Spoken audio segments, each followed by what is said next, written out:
Hoy en Red Internacional, últimos episodios de la guerra de aranceles y turbulencias globales. Y además, ¿cómo es el capitalismo chino hoy? ¿Es una potencia benigna, como dicen algunos? ¿Qué se juega detrás del choque entre potencias? Arrancamos.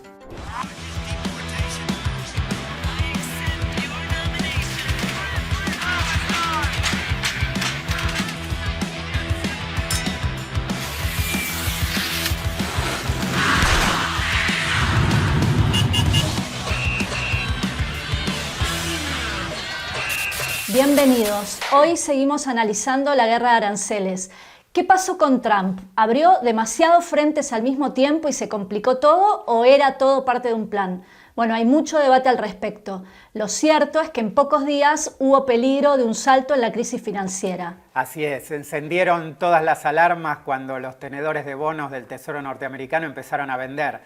Algo que va a contramano de lo que pasa usualmente, que es cuando hay turbulencias, se los considera un activo seguro, ¿no? Bueno, cada vez menos, evidentemente. Y Trump entonces suspendió por 90 días gran parte de las tarifas, pero escaló contra China. Hoy vamos a centrarnos justamente ahí. Bueno, sobre todo esto vamos a conversar con André Barbieri, que es autor del libro China, donde los extremos se tocan, que acaba de salir, donde desarrolla cosas muy interesantes, por ejemplo, sobre la clase obrera china, que es algo que no se encuentra en los grandes medios, ¿no? Empecemos viendo el informe que preparó Mati Medina para no perdernos con todas estas idas y vueltas que hubo, y ahí él recapitula desde los anuncios iniciales de Trump.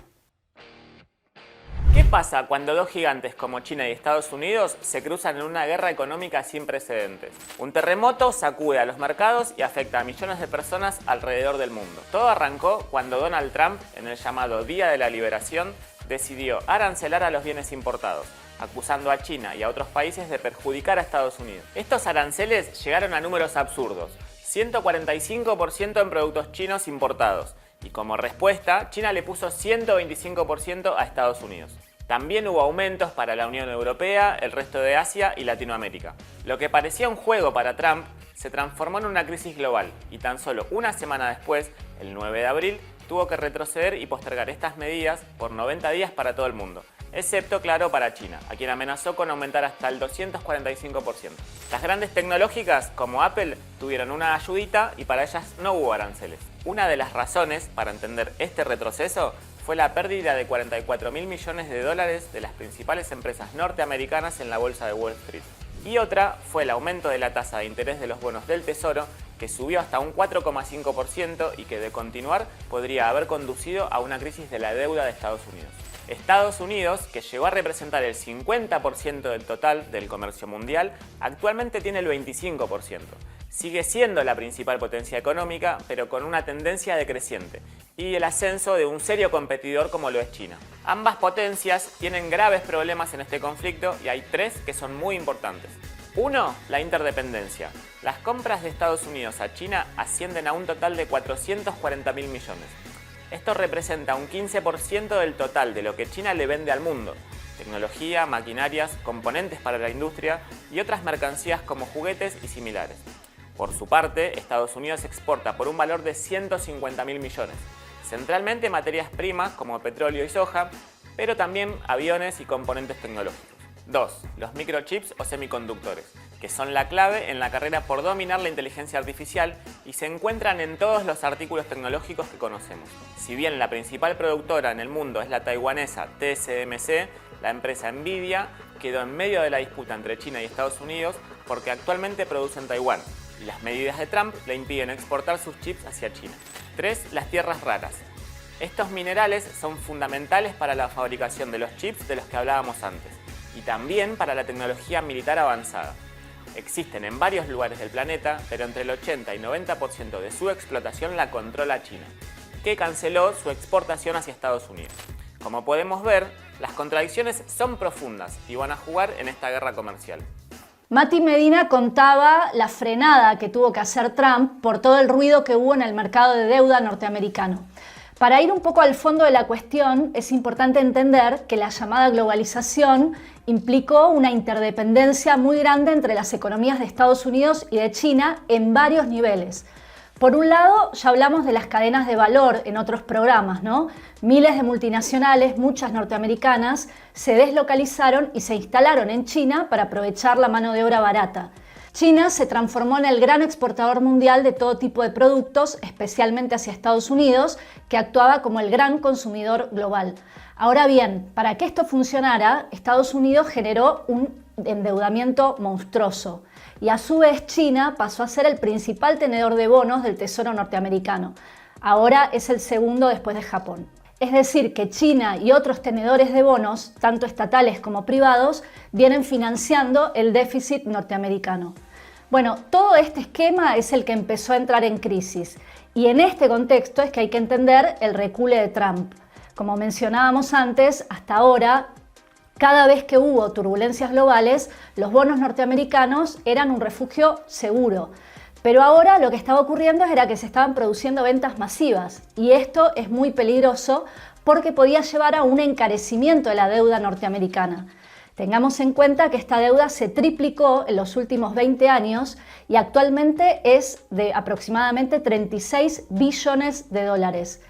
En los próximos meses, además, Trump tiene que refinanciar aproximadamente un tercio de esa deuda. Es decir, que estamos como ante una bomba de relojería. Dejo dos títulos que muestran la tensión que hay. El Financial Times tituló hace unos días: ¿está el mundo perdiendo la fe en el todopoderoso dólar estadounidense? Y The Economist se preguntaba si Trump podía llegar a derribar el dólar. Claro, el problema es que el dólar es al mismo tiempo la moneda nacional de Estados Unidos y dinero mundial.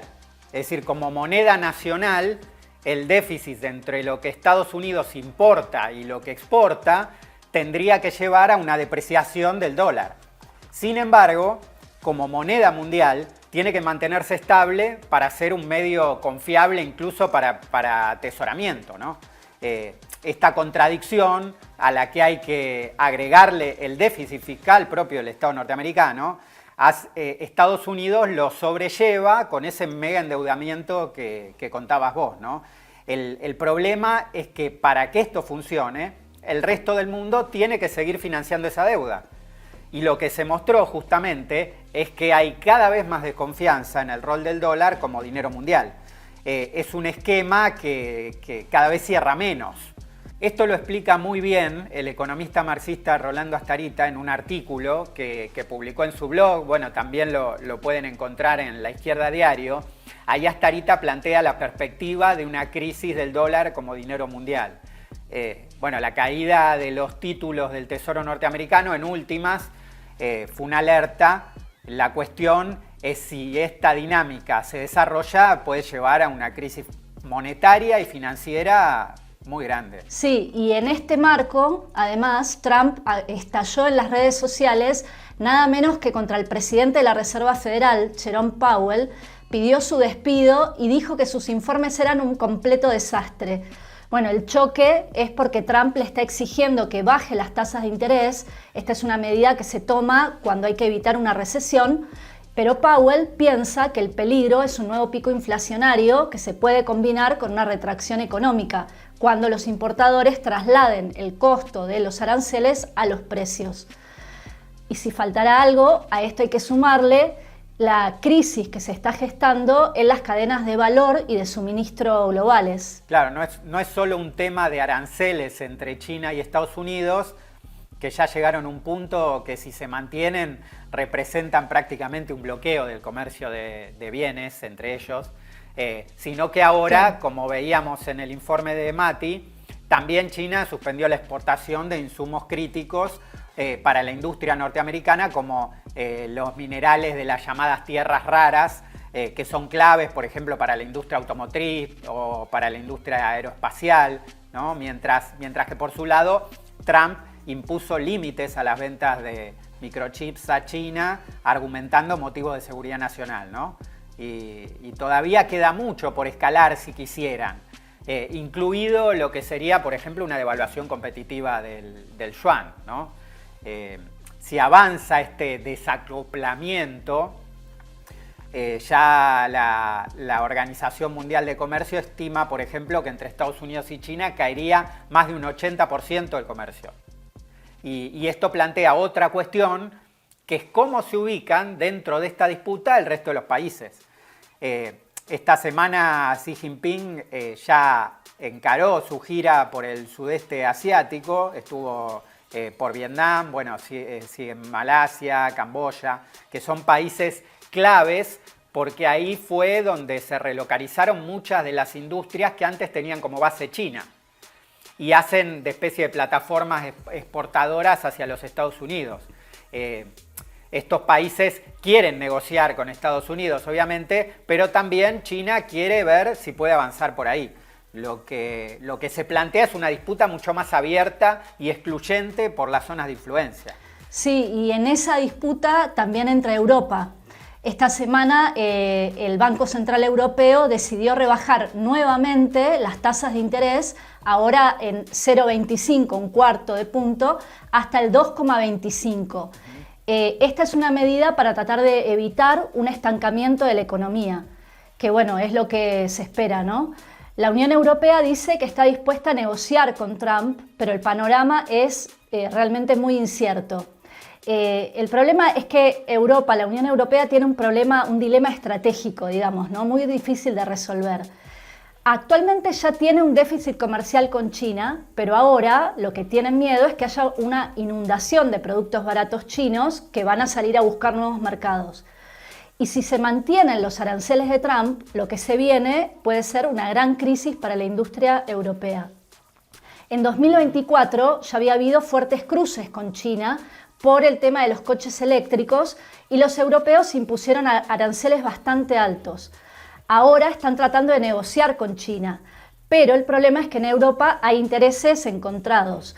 Por ejemplo, la Volkswagen alemana, que tiene decenas de fábricas en China, preferiría que se quiten los aranceles, pero eso es algo que no les gusta nada a los franceses.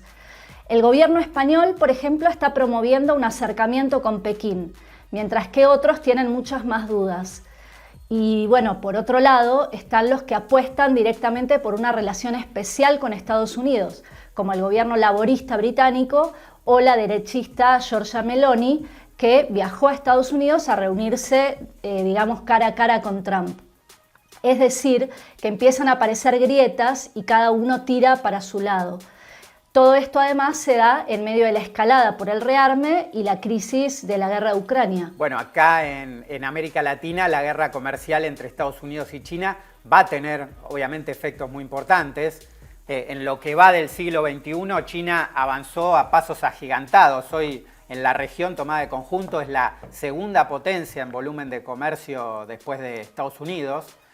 Y para América Latina no es solo el tema de los aranceles, sino el efecto más global del conflicto. Si se desarrollan tendencias recesivas en la economía mundial, América Latina, que exporta muchos commodities, va a sufrir la caída de los precios, ¿no? Del petróleo, la soja, etc. Países ultraendeudados como la Argentina probablemente sufran especialmente las turbulencias financieras internacionales. Y en ese marco las realidades también pueden ser heterogéneas. Por ejemplo, Brasil podría beneficiarse de los aranceles y aumentar sus exportaciones a China. De hecho, esta semana una delegación china visitó Brasil para profundizar lazos comerciales. En el caso de México, que tiene un tratado de libre comercio con Estados Unidos, podría terminar quedando afuera de los aranceles y seguir profundizando su rol de patio trasero de la industria norteamericana. Pero lo que es seguro es que la disputa entre China y Estados Unidos se va a sentir fuerte en la región. Esta semana el secretario del Tesoro, Scott Bessent, estuvo en la Argentina con Milei. Sí, lo vimos que fue a darle apoyo a Milei, ¿no? En un momento clave. Así es, y uno de sus principales planteos fue que el gobierno se tenía que deshacer del swap que tiene con China, ¿no? Para Estados Unidos, América Latina y el Caribe son una especie de laboratorio de su capacidad de control imperialista. Por eso busca fortalecer el eje autoritario militarista que tiene como principal referente al presidente de El Salvador. De hecho, Bukele estuvo estos días en la Casa Blanca, así intercambiando elogios con Trump, que le está mandando inmigrantes para meter en las cárceles salvadoreñas. Y bueno, está el caso de Kilmar Abrego García, que es un escándalo total. Hasta la Corte Suprema yanqui brutal, sí. dijo que lo tenían que repatriar y Trump se niega. Bueno, también esta semana en Ecuador se impuso en el balotaje Daniel Noboa, que es otro proto-Bukele, frente a la correísta Luisa González, que bueno, denunció ahí fraude. Pero bueno, eso es un poco algunas puntas del escenario que se viene. Sí, bueno, y como vos decías antes, el choque entre potencias que se está desplegando tiene efectos globales, ¿no? Pero ahora vamos a poner justamente el foco en China y para eso Guille Stola preparó un informe con algunas claves del gigante asiático para entrar en tema. Si te parece, lo vemos. Dale, vamos. China. Hoy se está discutiendo mucho sobre China desde que empezó la nueva guerra de aranceles con Estados Unidos. Pero poco se habla de cómo es China actualmente y de sus varias contradicciones. Así que hoy te tiramos unos datos sobre la China moderna. Primero lo primero. A pesar de que tenga una bandera roja y que el partido gobernante se llame Partido Comunista, China es capitalista. La economía se basa en la obtención de ganancias a partir de la explotación de la fuerza del trabajo. Si eso no es capitalismo, entonces yo ya no sé lo que es. Ahora te mostramos algunos datos. En 2001 se incorporó la Organización Mundial del Comercio, lo que significó un salto en su integración a la economía capitalista mundial, transformándose así en un gran taller de mano de obra barata y en el mayor exportador del mundo. Numerosas multinacionales norteamericanas y europeas se instalaron en China. Entre 2000 y 2020, el Producto Interior Bruto de China se multiplicó casi por 9. Y como proporción del PIB mundial, China pasó del 3% en 2000 a cerca del 18% en 2021. Actualmente es la segunda economía mundial, por detrás de Estados Unidos. Posee activos en cientos de países y es uno de los inversores extranjeros globales más importantes. Desde 2009, China es el mayor fabricante de automóviles del mundo. Por otro lado, quizás has visto imágenes de sus ciudades inteligentes, con grandes rascacielos y trenes de alta velocidad, como Chongqing o Shenzhen. Junto con Shanghái, Pekín y Cantón, son ciudades que han tenido un rápido crecimiento y cuentan con infraestructuras muy modernas a lo largo de la costa de China. Y ahí se concentran los polos más dinámicos del capitalismo chino. Sin embargo, China es el reino de los contrastes. Aún el 40% de la población vive en áreas rurales, o sea, alrededor de 460 millones de personas, de las cuales la mayoría tiene pocas hectáreas de tierra y un ingreso que raramente supera la línea de la pobreza. Justamente es por estas condiciones por las que varios deciden marcharse a probar suerte en las ciudades. Más de 300 millones de trabajadores son migrantes internos y trabajan en condiciones de extrema precariedad, casi sin derechos sociales ni seguro de desempleo. Un ejemplo, en 2018 la empresa estatal Tonghua Acero y Hierro anunció que iba a despedir a 25.000 trabajadores como parte de una fusión con una empresa privada. Por la única razón que esto no sucedió fue porque los trabajadores, en un arrebato de bronca, mataron a golpes al director de la empresa y después cortaron las calles cercanas y se enfrentaron contra la policía. Y por otra parte, no se puede negar que China tiene rasgos imperialistas. A nivel interno, mantiene sometido al Tíbet, a quien considera parte de China y le niega la más mínima autonomía a su población. Mientras que en el Turquestán Oriental, o Xinjiang por su nombre en chino, persigue y reprime al pueblo uigur. Y a nivel externo, China es una de las principales fuentes de inversión extranjera en el continente africano, particularmente en Sudáfrica, Níger, la República Democrática del Congo, Egipto y Costa de Marfil. Además, alrededor del 45% de la deuda externa de los estados africanos son justamente obligaciones con China por inversiones en infraestructura. Es normal también que se le otorgue acceso privilegiado a los capitales chinos para el saqueo de los bienes naturales del continente. Y en Sudamérica, por poner un caso reciente, los capitales chinos son dueños del 60% de las acciones del proyecto de construcción del megapuerto en Chancay, que queda en Perú. Ahí, su objetivo es expandir las rutas comerciales chinas con el resto del mundo y aumentar su influencia en la región. En conclusión, la China capitalista es un gigante de contrastes y desigualdades sociales. Y además, una potencia con fuertes rasgos imperialistas que quiere meterse de lleno en la disputa por la hegemonía mundial. Está bueno lo que muestra el informe de Guille del ascenso de China como potencia capitalista, de cómo fue vertiginoso y está lleno de contradicciones, ¿no? Para entender cómo fue posible todo esto, tenemos que ir un poco a la historia. No se puede entender la China actual sin partir del proceso de la gran revolución china de 1949, que terminó expropiando a la burguesía, conquistó la independencia nacional y unificó el país, que antes estaba controlado por diferentes potencias imperialistas. Pero bueno, el tema del nuevo Estado desde un inicio va a estar controlado por la burocracia del Partido Comunista. Esto no solo impidió el avance hacia el socialismo después de la revolución, sino que en 1979 esa misma burocracia, ahora encabezada por Deng Xiaoping, va a iniciar una serie de reformas para restaurar el capitalismo en China. Cuando arrancó esta restauración, China era un país atrasado donde la población campesina superaba el 80% y que había quedado al margen del mercado mundial capitalista. Esto le permitió al capitalismo encontrar una especie de selva virgen donde las multinacionales imperialistas podían acumular capital y obtener grandes ganancias pagando salarios bajísimos.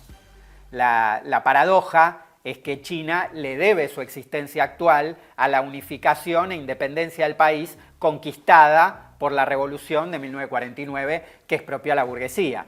Es decir, que solo gracias a haberse apropiado mediante la restauración capitalista de eso que se generó en contra suya, la burguesía imperialista logró una de sus principales fuentes de desarrollo del último tiempo.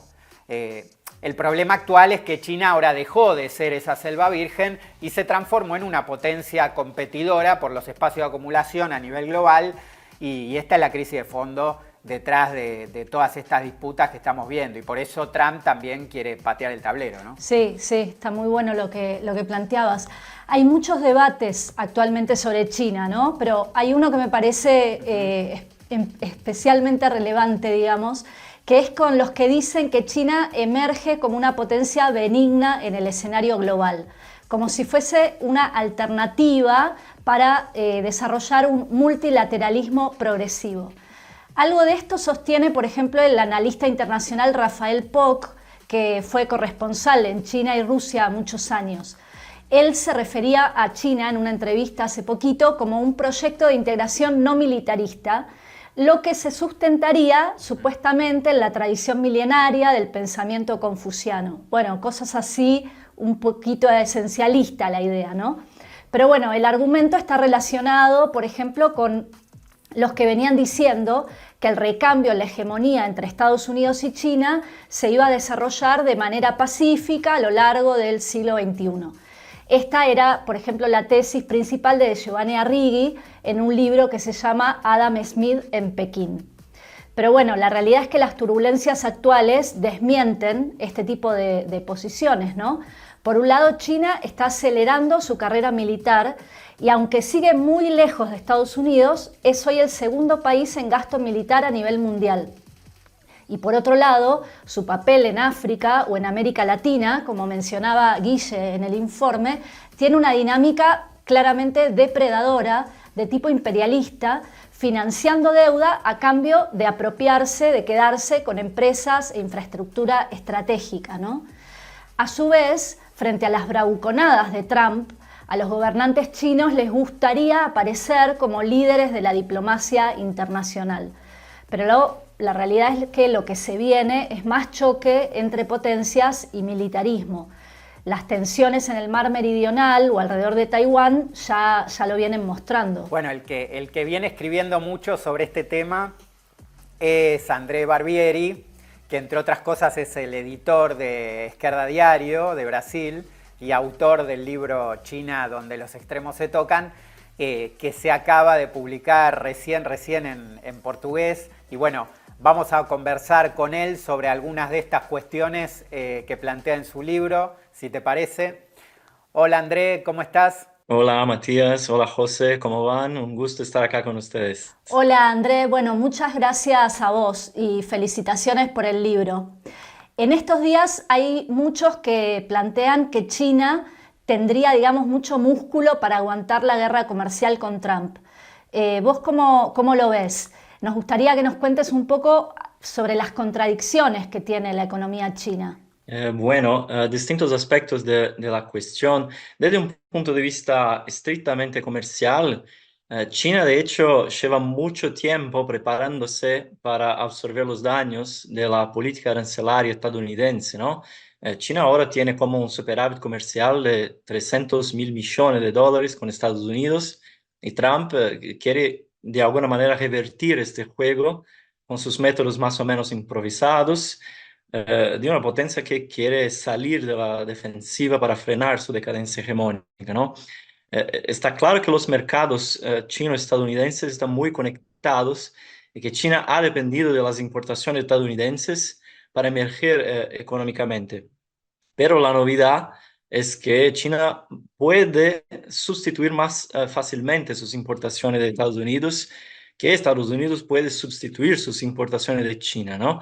China hoy importa sobre todo productos agrícolas de Estados Unidos, como soja, algodón, carne, con escaso valor añadido, mientras Estados Unidos importa productos electrónicos, maquinaria, minerales procesados, que tienen mayor componente manufacturero, ¿no? Entonces, China posee una cantidad significativa de deuda pública estadounidense, su parque industrial produce vehículos, maquinaria, componentes que son esenciales para la industria de Estados Unidos, pero no se trata solo de comercio, ¿no? China tiene grandes problemas internos que Trump quiere capitalizar, todavía no sabemos con qué éxito, ¿no? Por ejemplo, el apogeo neoliberal creó una simbiosis entre las dos economías que para China es fundamental para estabilizar los choques de la desaceleración económica en un país que ha pasado de ser un mero receptor de capitales a una nación que compite por nicho de acumulación de capital con otras potencias occidentales. El PBI chino ahora crece a una media de 5% anual, la tasa más baja de las 3 últimas décadas, que es agravada por la crisis inmobiliaria, un sector que representó 25% del PBI chino desde la década de 80. Esta crisis inmobiliaria está directamente relacionada con el agotamiento progresivo de la inmigración de la mano de obra a las ciudades. Hay menos mano de obra disponible, lo que ha hecho que los salarios suban un poco en China desde niveles muy bajos. Pero quizá lo problema más importante que tiene China hoy sea el aumento del desempleo, de la desocupación juvenil urbana. Es más de 20%, lo que está generando mucho descontento. Un enfado que ya existía en la generación más joven como consecuencia de los intensos ritmos de la explotación laboral, ¿no? Incluso China, para resolver sus problemas internos, va a explotar trabajo en otros países de la región, como Vietnam, como Camboya. Entonces, así que será un desafío para el gobierno chino estabilizar el país si las exportaciones caen demasiado, un país que depende estructuralmente de un cierto grado de crecimiento para contener los choques sociales, la lucha de clases, ¿no? Para profundizar un poco esto que decías, en tu libro, ya desde el título, ¿no? Destacás los contrastes que marcan la China actual y para eso retomás la teoría del desarrollo desigual y combinado de León Trotsky. Contanos un poco más sobre esta cuestión, ¿puede ser? Sí, efectivamente en China se encuentran polos extremos del desarrollo económico y social. Por ejemplo, bueno, todos pueden ver la superpotencia tecnológica de China hoy, con una capacidad importante de innovación, como la producción de baterías de vehículos eléctricos, paneles solares, desarrollo de inteligencia artificial, computación cuántica. Pero al mismo tiempo tenemos en China un campeonato muy pobre que produce con técnicas algo como del siglo XVIII, ¿no? Una población agraria y en gran medida urbana que aún no tiene acceso a los servicios básicos de sanidad y educación, ni ha alcanzado una gente equivalente al salario mínimo, ¿no?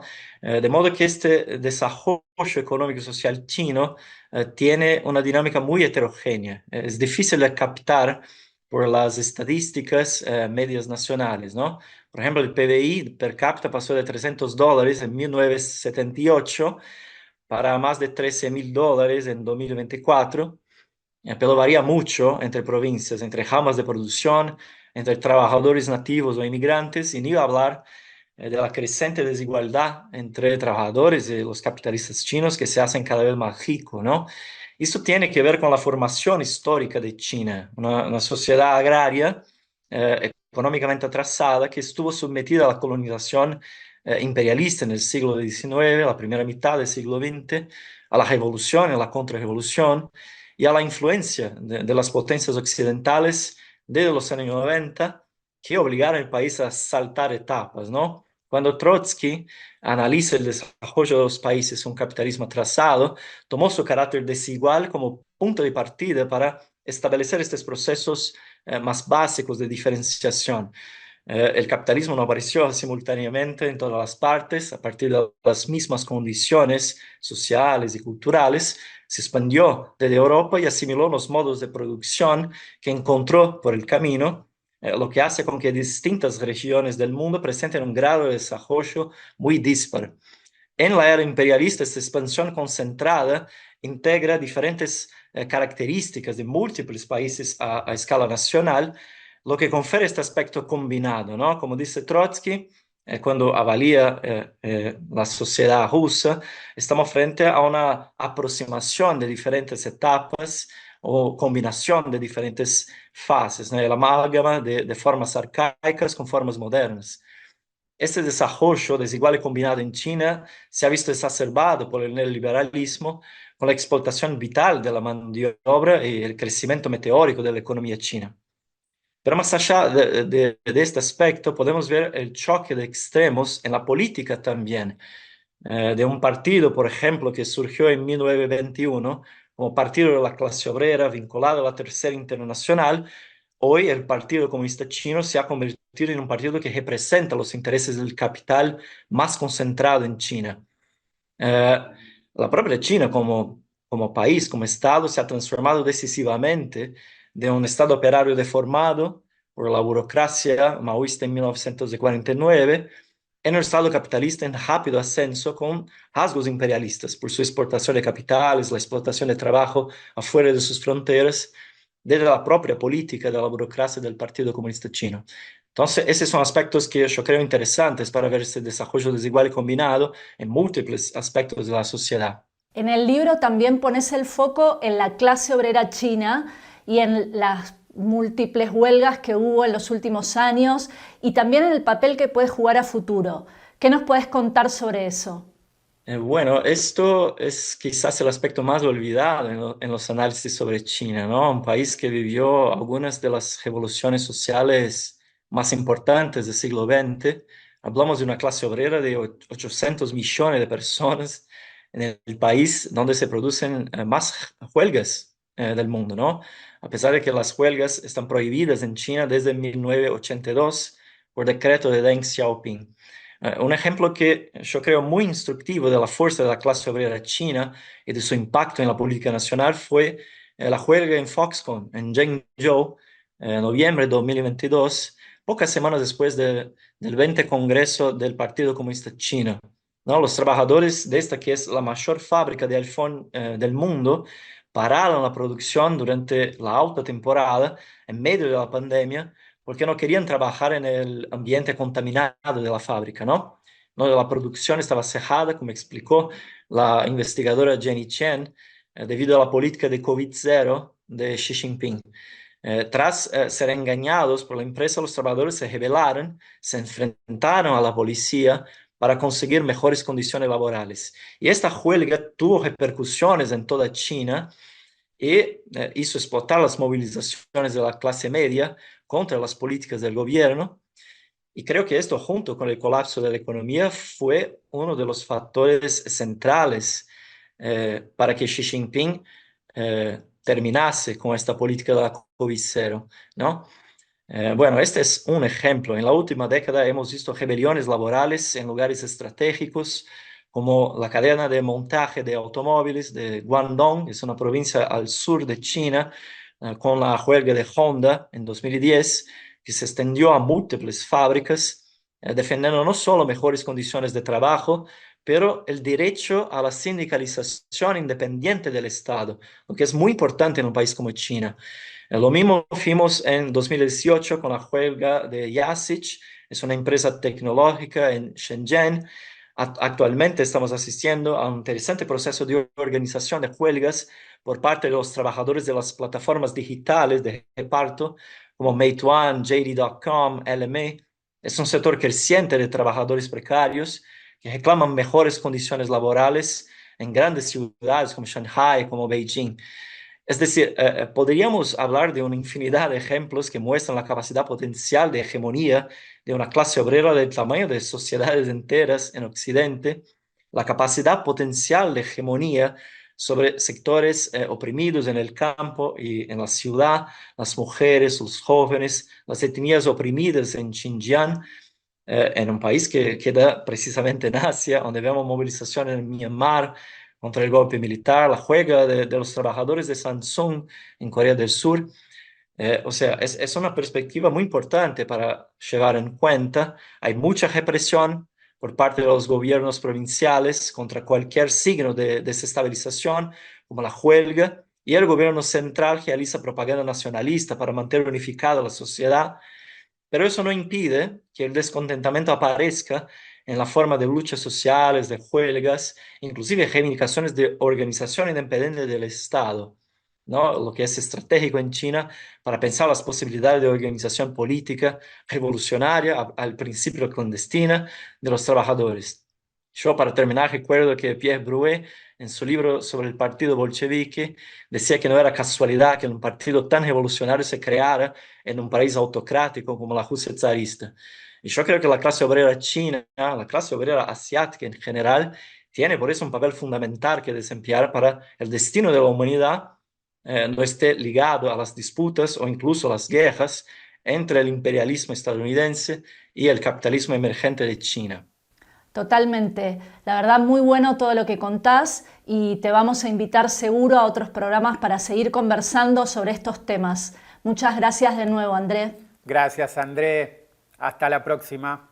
Bueno, un lujo haber tenido a André para charlar sobre China. Y retomando algunas cosas que él planteaba sobre el final, destacaría la idea de que ni el neoliberalismo globalista ni el proteccionismo a lo Trump son una salida para la mayoría del pueblo trabajador. Ambos son proyectos capitalistas que van contra las condiciones de vida de las grandes mayorías. En Estados Unidos, burocracias sindicales como por ejemplo la automotriz apoyan los aranceles de Trump con la expectativa de que se creen nuevos puestos de trabajo. Y aunque dicen que van a mantener una línea de enfrentamiento con los empresarios, cuando apelan esa idea de defensa de la industria nacional, terminan subordinando a la clase trabajadora detrás de esas mismas patronales. Este tema lo vienen debatiendo bastante los compañeros de Left Voice en Estados Unidos, así que recomiendo que lo vean en su web. Y por otro lado, hace unas semanas lo que vimos fueron movilizaciones masivas de cientos de miles en más de 1000 ciudades de todo Estados Unidos. Esto era el movimiento Hands Off, manos afuera, que planteó demandas, por ejemplo, contra los recortes, contra los despidos de Elon Musk, contra las deportaciones y otras medidas muy repudiadas de Trump. Aunque es cierto que los demócratas se ocuparon de que aparezca lo menos posible la cuestión palestina. Pero bueno, la Juventud Solidaria con Palestina sigue estando ahí y con mucho peso en las universidades. Por eso, justamente, Trump está atacando con todo a las universidades. Y esto se vio estos días, por ejemplo, en el enfrentamiento contra la Universidad de Harvard. Ahora bien, volviendo, si hay recesión o si hay inflación, esto significa despidos, caída salarial, recorte a los servicios públicos, así que seguramente vamos a ver nuevos capítulos de todo esto. Acá, obviamente, no se trata de elegir entre globalismo o proteccionismo, sino de los intereses de la clase trabajadora y de los pueblos oprimidos por el imperialismo. Sí, por lo que decías de la globalización, el otro día leí una nota en el Financial Times de Yuval Noah Harari, donde contraponía el mundo ideal de Trump, donde los países están separados por altos muros, digamos, de todo tipo, al potencial de una supuesta cooperación entre potencias capitalistas, ¿no? Y esto último ya lo vimos durante los últimos 30 años a lo que lleva. El problema es que un sistema que se organiza en función de las ganancias es contradictorio con otra cooperación que es la, digamos, que es la que hace a la potencia de la cooperación de la clase trabajadora, ¿no? Marx decía que la fuerza de la cooperación del trabajo colectivo, es decir, de los trabajadores reunidos y coordinados, no se limita a potenciar la fuerza productiva individual, sino que crea una fuerza productiva nueva, ¿no? Esta fuerza hoy tiene una escala que no vimos nunca antes en la historia, no solo a nivel de una fábrica, sino a escala regional y global. Esto lo muestran las propias cadenas de valor globales, que hacen tan difícil determinar quién se perjudica con tal o cual arancel, porque para fabricar algo tan común como un celular intervienen cientos de miles de trabajadores de diferentes países. El problema es que bajo el capitalismo esta cooperación se nos aparece como una fuerza ajena, como los capitalistas son los dueños de las fábricas, de las máquinas, de los medios de producción en general. La cooperación aparece como un atributo del capitalista que reúne a los trabajadores y los puede dirigir despóticamente, ¿no? Otro tanto pasa con lo que Marx llamaba el general intellect o conocimiento social general, que está contenido en todo lo que es el desarrollo técnico-científico acumulado por la humanidad. Que no lo crean, les cuento un secreto, que no lo crean ni Elon Musk ni Bill Gates, sino legiones de científicos, técnicos y trabajadores. Lo que hacen los capitalistas, junto con sus estados, es luchar por quien se lo apropia y lo moldea para mejorar sus ganancias, ¿no? Entonces, hoy estos avances de la técnica y la cooperación del trabajo sí son arrancados del mando del capital y resignificados también para que esta cooperación no sea alienante como lo es bajo el capitalismo, permitiría reducir al mínimo el tiempo de trabajo necesario que todos y todas invertimos en producir y reproducir nuestras propias condiciones de existencia. Este es uno de los grandes fundamentos de la perspectiva socialista, pero bueno, para los capitalistas esto es un botín de guerra, como se ve hoy, ¿no? Y en últimas, acá está una de las peleas de fondo, ¿no? Sí, muy bueno esta reflexión final, y en un sentido la crisis puede hacer que se caiga un poco el velo de esa explotación capitalista a nivel global. Pero bueno, ahora llegamos ya al final del programa y nos despedimos hasta dentro de 15 días, como siempre pidiendo que compartan, que difundan, que den likes, que pongan muchos comentarios ahí en el YouTube para que se vea más. Y bueno, agradeciendo a todos los que están en el equipo de producción. Nos vemos en 15 días. Hasta la próxima.